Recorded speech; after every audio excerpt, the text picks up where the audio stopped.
v2 সমান সমান কি, মানে যদি এর মান এদের দুজনের গুণফল 5 হয়, তার মানে এই দুজনের গুণফল 5 হবে, এই দুজনের গুণফল 5 হবে।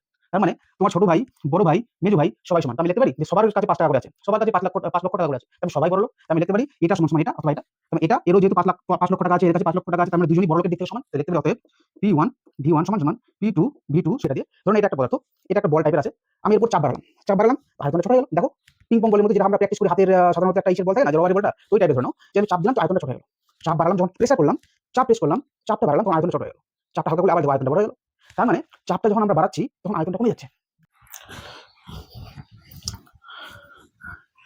হাই এভরিওয়ান, আমি ইমদাদুল ইসলাম। তো আমি ভেবেছি যে ক্লাস 10-এর যে ভৌতবিজ্ঞান আছে এবং জীবন বিজ্ঞান, আমি পুরো ভৌতবিজ্ঞানের সিলেবাসটা এবং জীবন বিজ্ঞানের সিলেবাসটা আমার এই ফেসবুক পেজে এবং আমার ইউটিউব চ্যানেলে তৈরি করা হয়ে গেছে, সেখানে আমি আপলোড করব। এবং সেখানে কি টাইপের প্রশ্ন আসছে মাধ্যমিক পরীক্ষায় এবং কিভাবে উত্তরগুলো লিখতে হবে সেটাও আমরা শেষ করব এবং সম্পূর্ণ নোটস আকারে সেটা পড়ব। তো আজকে আমাদের যেটা চ্যাপ্টার সেটা হচ্ছে গ্যাসের আচরণ। আচ্ছা, গ্যাসের আচরণে মেনলি আমাদের 4টা থেকে 5টা সূত্র পড়তে হবে, যেমন চার্লসের সূত্র, বয়েলের সূত্র, অ্যাভোগাড্রোর সূত্র আর গ্যালুসাকের গ্যাস আয়তন সূত্র। এই 4টা সূত্র আমাদের পড়তে হবে।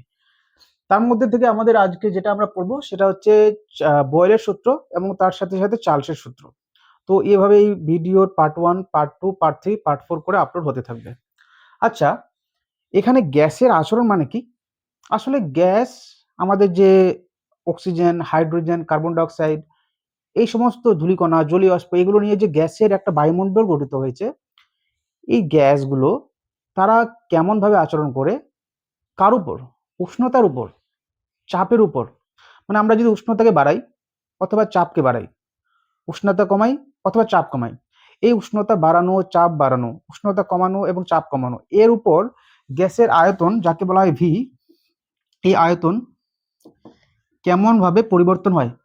উষ্ণতার সাথে আয়তন বাড়ে নাকি কমে, চাপের সঙ্গে আয়তন বাড়ে নাকি কমে, মানে কখন বাড়ে কখন কমে, এই জিনিসটাই আমাদের বার করতে হবে। মানে গ্যাসের আয়তনটাকে আমাকে বার করতে হবে।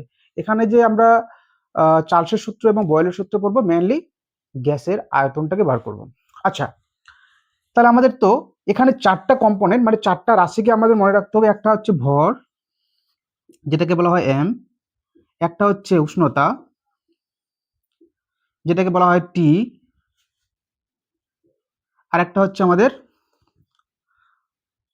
চাপ, যেটাকে বলা হয় পি, প্রেসার। আর এই আয়তন একটা, ভর একটা, উষ্ণতা এবং চাপ, এই 4টা, তার মধ্যে আয়তনটাকে তো আমাকে বার করতে হবে। এটার গল্প শেষ। থাকলো এই 3টা। কিন্তু আমরা যখন কোনো পরীক্ষা করি তখন আমাদের একটা স্থির ভর ধরতে হয়। কেন? যদি আমি স্থির ভর না ধরি, বিভিন্ন জনকে যদি বিভিন্ন ভরের পদার্থ নিয়ে পরীক্ষা করতে দিই, তাহলে কিন্তু পরীক্ষার মানটা ঠিক আসবে না। কারণ ধরে নাও একজনকে আমি 5 লিটার জল গরম করতে দিলাম, কয় ঘন্টায়? আমি দিলাম ধরে নাও 10 মিনিটে। আরেকজনকে আমি 10 লিটার জল আমি গরম করতে দিলাম, তাকে ওই 10 মিনিটে। তো আমি জানি যে 5 লিটার জল যে গরম করবে তার জলটা আগে গরম হবে, কারণ দুইজনকে সমান টাইম দেওয়া হয়েছে, কিন্তু যেহেতু একজনের জলের পরিমাণ কম, অন্যজনের জলের পরিমাণ বেশি, এই জন্য সময়টা কিন্তু ভিন্ন ভিন্ন লাগবে। তো আমি যদি দেখতে চাই কে আগে গরম করতে পারে, তাহলে আমাকে কি করতে হবে? দুইজনকে সমান পরিমাণ জল দিতে হবে। একেও 5 লিটার দিতে হবে, একেও 5 লিটার দিতে হবে। এখন যদি আমি পরীক্ষাটাকে শুরু করি, তাহলে দেখতে পারবো যে কার ক্ষমতাটা বেশি, কে আগে জলটা গরম করতে পারছে। তার মানে আমরা যখন পরীক্ষা করি তখন আমাদের সমান পরিমাণের পদার্থ নিতে হয়, মানে তাদের ভরটা সমান হয়। তার মানে আমরা যে কোনো পরীক্ষা করতে যাই তখন তাদের ভরটা সমান নিতেই হবে, কারণ এই ভরটা স্থির না নিলে পরীক্ষা সম্ভব না। তার মানে বোঝা গেল যে এই যে ভর, উষ্ণতা, চাপ, যখন এই আমাদের বয়েল একজন বিজ্ঞানী, আরেকজন হচ্ছে চার্লস,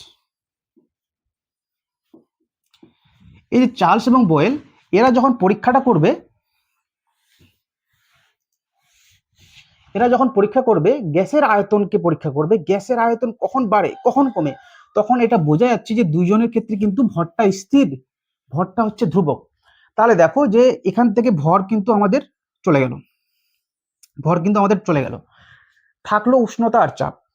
এবার আমরা জানি যে বয়েলিং এগ যারা জানো না, যে যখন গরম করে তাপ দিয়ে ডিমকে সিদ্ধ করা হয়, তখন আমরা, কারণ বয়েলিং পয়েন্ট 100 ডিগ্রি টেম্পারেচার, জল ফুটে বাষ্পে পরিণত হয়, তো ওই উষ্ণতাটাকে বলা হয়, যেটা জলের স্ফুটনাঙ্ক, তাকে বলা হয় ইংলিশ থেকে বয়েলিং পয়েন্ট। তার মানে বয়েলের সাথে উষ্ণতাটা সম্পর্কিত, বয়েলের সাথে উষ্ণতার নামটা জড়িত, বয়েলস টেম্পারেচার, বয়েলিং পয়েন্ট আর বয়েলের সূত্র। তার মানে একটা তো ভর ধ্রুবক পেয়ে গেলাম এদের দুজনের ক্ষেত্রে, এবার আরেকটা ধ্রুবক থাকে, এই দুজনের সূত্রের মধ্যে আরেকটা ধ্রুবক থাকে, সেটা কি, সেটাকে বার করতে হবে, কারণ মাধ্যমিক পরীক্ষা এটাই জিজ্ঞাসা করে যে বয়েলের সূত্রে ধ্রুবক দুটি বলো, চার্লসের সূত্রে ধ্রুবক দুটি বলো, চার্লসের সূত্রে ধ্রুবক দুটি, বয়েলের সূত্রে ধ্রুবক দুটি রাশি কি কি হবে। তো একটা ভর পেয়ে গেছি, তাহলে বয়েল মানে উষ্ণতা, তাহলে অপর যেটা হবে সেটা হচ্ছে আমাদের উষ্ণতা মানে টি, টি মানে আমি লিখে দিয়েছি উষ্ণতা, তাহলে এই দুটো হচ্ছে আমাদের ধ্রুবক, বা আমি বলতে পারি স্থির। তাহলে এর ক্ষেত্রে কি হবে, চার্লস ফর চাপ, চার্লসের সাথে চাপের, দেখো চার্লস চাপ, তার মানে এর অপর যে ধ্রুবকটা আমি মনে রাখবো সেটা হচ্ছে চাপ, মানে পি, আমি পিটাকে চাপ দিয়ে লিখেছি। তার মানে আমি এখন বলতে পারি এটা কি হচ্ছে, স্থির বা ধ্রুবক। তার মানে আয়তনটাকে দুইজনেই বার করবে, একজন ভর এবং উষ্ণতাকে ধ্রুবক ধরবে, অন্যজন ভর এবং চাপটাকে ধ্রুবক ধরবে। তাহলে থাকলো কে, এর ক্ষেত্রে আয়তনটা বার করতে হবে, ভর এবং উষ্ণতা ধ্রুবক, থাকলো কে প্রেসার। তাহলে চাপের সঙ্গে চাপ ভার্সেস ভি, এটাই পরীক্ষা করবে আমাদের বয়েল। কে পরীক্ষা করবে, এটা পরীক্ষা করবে বয়েল, মানে চাপের সঙ্গে আয়তনের সম্পর্কটা কেমন হবে সেটাই কিন্তু আমাদের বয়েল পরীক্ষাটা করবে। আচ্ছা, এখানে দেখো চার্লসের ক্ষেত্রে, চার্লসের সূত্রে ভর এবং চাপটা কিন্তু ধ্রুবক, থাকলো কে, আয়তনটাকে তো বার করতে হবে। তাহলে যদি আয়তনটাকে বার করতে হয় এবং ভর এবং চাপ যদি ধ্রুবক হয়, থাকলো কে, টেম্পারেচার থাকলো না, উষ্ণতা থাকলো, তার মানে উষ্ণতা ভার্সেস ভলিউম মানে আয়তন। উষ্ণতা এবং আয়তনের সাথে যে পরীক্ষাটা করবে সেটা কে করবে, সেটা করবে আমাদের চার্লস। বোঝা গেল। তাহলে আবার বলছি, বয়েলের সূত্রে ধ্রুবকটি, বয়েল মানে উষ্ণতা, তার মানে উষ্ণতা ধ্রুবক থাকবে, আর ভরটা তো দুজনের ক্ষেত্রে ধ্রুবক। চার্লসের সূত্রে, চার্লসের নাম চাপ, তো চাপটা ধ্রুবক থাকবে, আর একটা ভরটা দুজনের ক্ষেত্রে ধ্রুবক, তো ভর। আমাদের বয়েল যে পরীক্ষাটা করবে চাপের সঙ্গে আয়তনের পরীক্ষা করবে, মানে চাপের সঙ্গে আয়তনটা কেমন হয়, গ্যাসের আয়তনটা পরিবর্তন কেমন হবে, বাড়বে কমবে সেটা দেখবো। এখানে চার্লস এই দুটা যখন ধ্রুবক থাকবে তখন সে উষ্ণতার সাথে আয়তনের পরীক্ষাটা করবে, মানে উষ্ণতা বাড়ালে এবং কমালে আয়তনটা কেমন পরিবর্তন হয়, উষ্ণতার সাথে আয়তনটা কি বাড়ে নাকি কমে।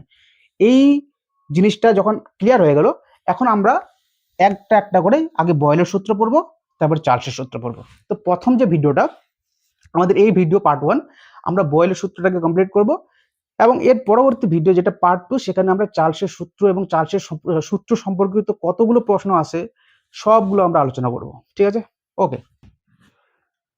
তাহলে আমাদের এখন আলোচনা করতে হবে চাপের সঙ্গে আয়তনের সম্পর্ক, যেমন ইন্ডিয়া ভার্সেস পাকিস্তান, এখানে চাপের সঙ্গে আয়তনের যুদ্ধটা দেখব, যে কে যুদ্ধে জিততে পারছে, যখন আমি চাপ বাড়াবো তখন আয়তনটা কেমন হবে। আচ্ছা, ধরে নাও এই একটা পদার্থ, আমি এটা কাপড়টা আছে যেখানে, জাস্ট আমি বোর্ড মুছি এটা দিয়ে, ধরুন এটা একটা পদার্থ, এটা একটা বল টাইপের আছে, আমি এর উপর চাপ বাড়ালাম, আয়তনটা ছোট হয়ে গেল। দেখো পিং পং বলের মতো, যেটা আমরা প্র্যাকটিস করি হাতের, সাধারণত একটা ইসের বল থাকে না, যে রবারের বলটা, তো ওই টাইপের ধরে নাও যে আমি চাপ দিলাম তো আয়তনটা ছোট হয়ে গেল।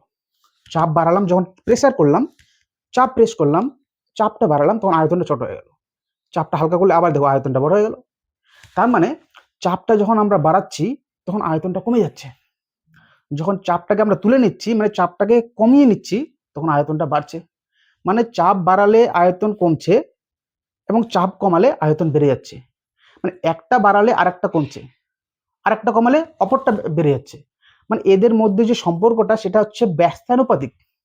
সমানুপাতিক সম্পর্ক কি, একটা বাড়ছে আরেকটা বাড়ছে, একটা কমলে আরেকটা কমছে, মানে এদের সম্পর্কটা হচ্ছে সমানুপাতিক। একটা বাড়লে আরেকটা বাড়বে, একটা কমলে আরেকটা কমবে, তাহলে এটা হচ্ছে সমানুপাতিক। আর সমানুপাতিক চিহ্নকে এইভাবে লেখা হয়, ধরুন এ সমানুপাতিক বি, তাহলে এ যদি বাড়ে তাহলে এও বাড়বে, এ কমলে এও কমবে। তাহলে এটা হচ্ছে সমানুপাতিক সম্পর্ক। আর যদি আমি লিখি এদের মধ্যে ব্যস্তানুপাতিক সম্পর্ক কিভাবে লিখবো, এ প্রপোর্শনাল টু 1/b। কেন? উল্টা করে লিখতে হবে, ব্যস্তানুপাতিক সম্পর্কে এইভাবে লিখতে হয় উল্টা করে, মানে একজন বাড়লে অপরজন কমবে, একজন কমলে অপরজন বাড়বে। আচ্ছা, এটা সাধারণত আমরা ক্লাস 8, 9, 5, 6 থেকে পড়ে আসছি, তারপরে আমি অনেকে যেটা যারা বুঝে না তাদের জন্য আমি বলে দিলাম। ঠিক আছে, এবার বলো যে আমরা কি বুঝতে পারলাম, চাপ যদি বাড়াই তাহলে আয়তন কমবে, তাই তো দেখলাম এখানে যখন কাপড়টার মধ্যে বা রবারে বলে প্রেস করলে আয়তন কমে যাচ্ছে, যখন এই চাপটা কমাচ্ছি আয়তনটা বেড়ে যাচ্ছে। তাহলে ধরে নাও আমি যদি চাপ ভরটাকে এবং উষ্ণতাকে মানে টিকে, এটা ছোট হাতের টি ধরলাম আমি, কোনো ব্যাপার না, স্থির ধরে নিই,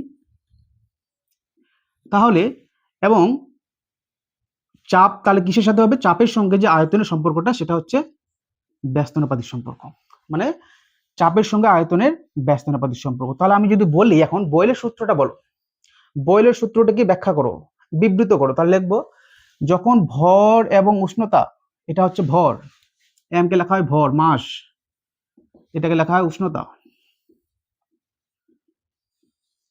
যখন ভর এবং উষ্ণতা স্থির থাকে তখন গ্যাসের আয়তন, মানে যেটা আমাকে ভিটাকে বার করতে হবে, আয়তনটাকে বার করতে হবে, যাকে ভি দিয়ে লেখা হয়, যখন ভর এবং উষ্ণতা স্থির রাখি বা ধ্রুবক রাখি, স্থির রাখা মানে ধ্রুবক রাখা, তখন গ্যাসের আয়তনটা চাপের সঙ্গে ব্যস্তানুপাতে পরিবর্তিত হয়, মানে চাপ বাড়ালে আয়তন কমে, চাপ কমালে আয়তন বাড়ে, ব্যস্তানুপাতিক সম্পর্ক।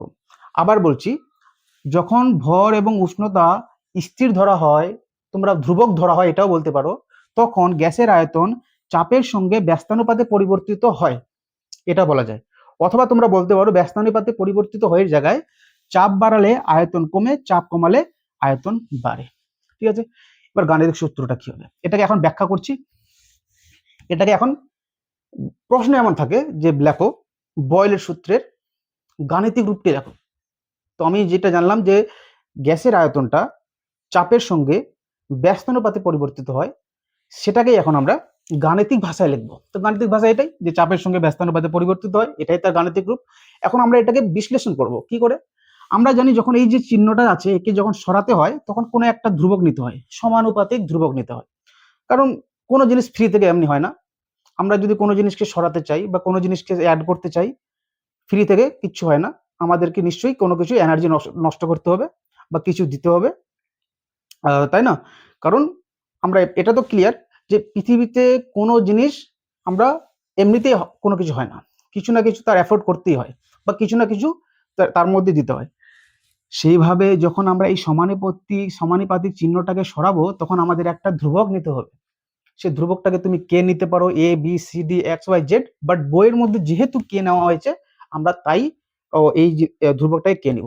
তার মানে এখন আমি লিখতে পারি যে পি, এটাকে সরালে কি হয়, একটা ধ্রুবক নিতে হয় 1/v, যেখানে কে ইজ ইকাল টু সমানুপাতিক ধ্রুবক, যেটা কে ইজ ইকাল টু সমানুপাতিক ধ্রুবক। এবার আমি যদি বজ্র গুণন করি, এখানে কিছু নেই মানে 1, এটা উপরে চলে যাবে, তাহলে P V is equal to K. তাহলে এই যে P V is equal to K, এটা হচ্ছে আমাদের বয়েলের সূত্রের গাণিতিক রূপ, এটা হচ্ছে আমাদের বয়েলের সূত্রের গাণিতিক রূপ।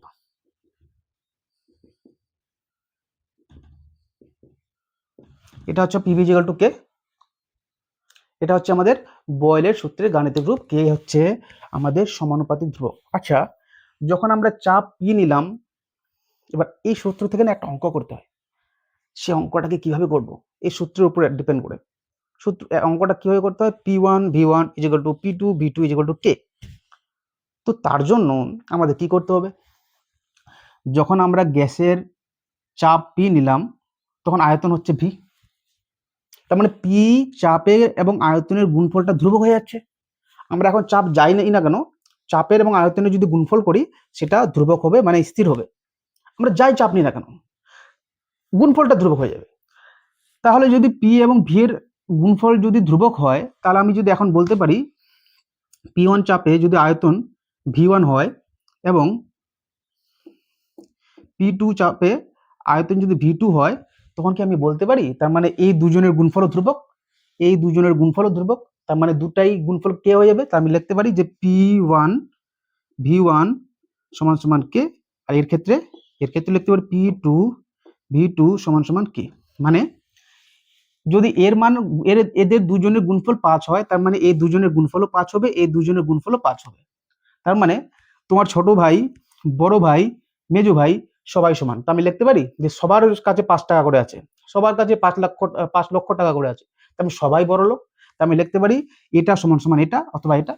তবে এটা এরও যেহেতু 5 লক্ষ টাকা আছে, এর কাছে 5 লক্ষ টাকা আছে, তার মানে দুজনই বড় লোকের দিক থেকে সমান। তো লিখতে পারি অতএব P1 V1 সমান সমান P2 V2 সমান সমান কে, মানে সবার কাছে কি আছে 5 লক্ষ, মানে কে টাকা আছে। তাহলে এই যে সূত্রটা পেলাম, এখান থেকেই আমাদের অঙ্ক করতে হবে বয়েলের সূত্রে। এটাও আমরা বলতে পারি বয়েলের সূত্রের গাণিতিক রূপ।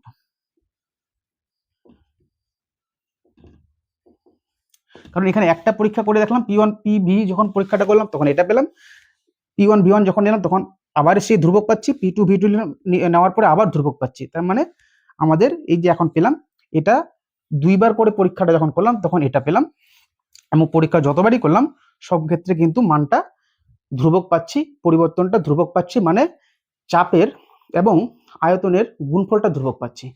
এই সূত্র দিয়ে আমাদের করতে হবে অঙ্ক, এবং এখান থেকে বয়েলের সূত্রে যে গাণিতিক রূপটা কমপ্লিট হলো। এবার কথা হচ্ছে এই বয়েলের সূত্রে গাণিতিক রূপ তো আমরা পড়লাম, দেখে নাও এটা কিভাবে লিখতে হবে। আমি এখানে ভিডিওর মধ্যে দিয়ে দেব এটাকে কিভাবে আমাদের পরীক্ষা আসলে কিভাবে লিখতে হয়, এবং এর সাথে কি কি প্রশ্ন আসবে, এই সূত্র থেকে কি কি প্রশ্ন আসতে পারে সেগুলো আমরা পরের ভিডিওতে 1 বাই 1 আমি এখানে স্ক্রিনের মধ্যে দিয়ে দেবো। তোমরা চাইলে ভিডিওকে পজ করে লিখে নিতে পারো অথবা স্ক্রিনশট করে রাখতে পারো। তাহলে হবে কি যে এই প্রশ্নগুলি কিন্তু মাধ্যমিকে আসবে, আর এর বাইরে কোনো প্রশ্ন আসবে না। কি টাইপের প্রশ্নগুলো আসতে পারে আমি সব আলোচনা করে দেবো। আচ্ছা, তারপরে অঙ্কগুলো আমরা করব এই চ্যাপ্টার থেকে। তো আজকে আমি বয়েলের সূত্রটাকে শেষ করলাম, কালকে এরপরে পার্ট 2 তে চার্লসের সূত্র শেষ করব, এবং ধীরে ধীরে পুরো চ্যাপ্টারটাকে শেষ করব। তো ভিডিওটাকে এই পর্যন্ত দেখার জন্য ধন্যবাদ। এবং তোমাদের যারা ক্লাস 10-এ পড়ো, যারা ক্লাস 9 থেকে জাস্ট ক্লাস 10-এ উঠেছো এবং 2027-এ মাধ্যমিক পরীক্ষা দিবা, তাদেরকে বলছি তোমরা, এটা আমার প্রথম ভিডিও ছিল, আমি অফলাইনেও পড়াই, আগে থেকে পড়াতাম, এবার থেকে আমি ভাবছি যে এখানে অনলাইনে পড়াবো, যা হোক ফ্রি পড়াবো। তো তোমরা জাস্ট যারা যারা মাধ্যমিকের ক্যান্ডিডেট 2027 সালে মাধ্যমিক দেবা, তাদেরকে বলবা যাতে তাদেরকে এই ভিডিওটা শেয়ার করে দেবা, এবং তাদের যাতে বেশি করে উপকৃত হয়।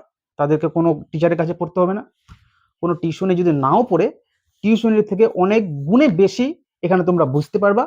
প্রথম ভিডিও আছে, যদি কোনো সমস্যা হয় আমাকে বলবা, কমেন্ট করবা, আমি পুরো ডাউট ক্লিয়ার করে দেবো, সমস্যা নেই।